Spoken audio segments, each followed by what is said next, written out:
Hello, you're going to read Henry and Mudge and the Bedtime Thumps.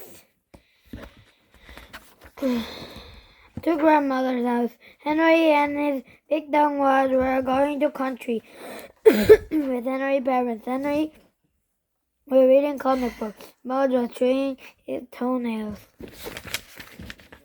They were going to visit Henry's grandmother. Henry's grandmother had never met Mudge, so Henry worried. He worried that Mudge might drool on her skirt. He worried that Mudge might eat her coffee table. But mostly he worried that Mudge might have to sleep outside. Mudge had never slept outside before, and if Mudge slept outside, Henry would be alone, trying to sleep in an empty room in the strange house in the dark in the country. Henry read his comic book and worried. The longer he wrote, the more he worried. Soon he began to bite his fingernails. Chew by spit, chew by spit. Henry bite his fingernails, Mudge chew his toenails. And the car drove on. Hello, sweetie. After riding a long time, Henry and Mudge saw grandmother's house. It had a bird bed and garden full of corn. Henry and Mudge looked at each other. Their fingernails and toenails were very short. Henry's grandmother came outside. She had a big smile and polka dot dress. Mudge took a look, and his tail wagged and wagged and wagged. Hello, sweetie, Henry's grandmother said to Henry. She hugged him tight. Hello, sweetie, Henry's grandmother said to Mudge. She hugged him tight. Henry's grandmother wiped the duck drool on her sleeve, and they followed her into the house. A lot of looks. Henry's grandmother's house were very small. It had a lot of table and things on the table.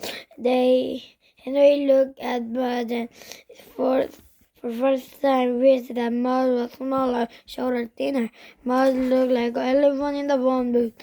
And before too long, Mudge knocked the pink flamingo off of the table.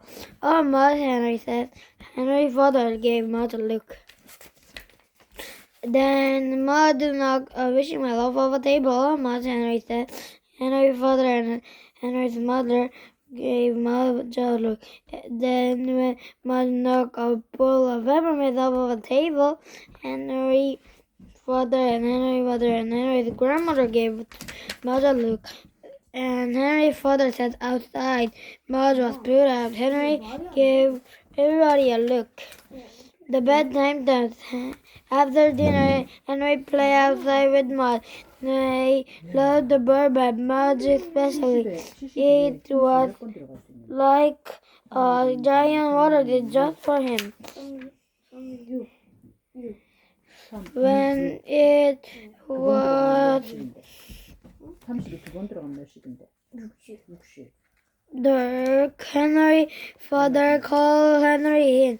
What about Mudge? Asked Henry. He had to sleep outside, said Henry. Father, outside? He said.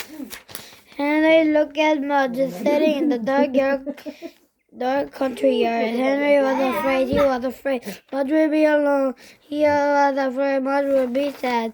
But mostly he afraid Mudge would be asleep if Henry needed to save from a bear or a bobcat or a giant moth or a mouse. Then Henry gave Mudge a tight hug. Then he went inside, biting his fingernails. When he was washing in bed, Henry lay in the dark. His eyes were big. His heart was pounding. His knees were shaking. Then whish!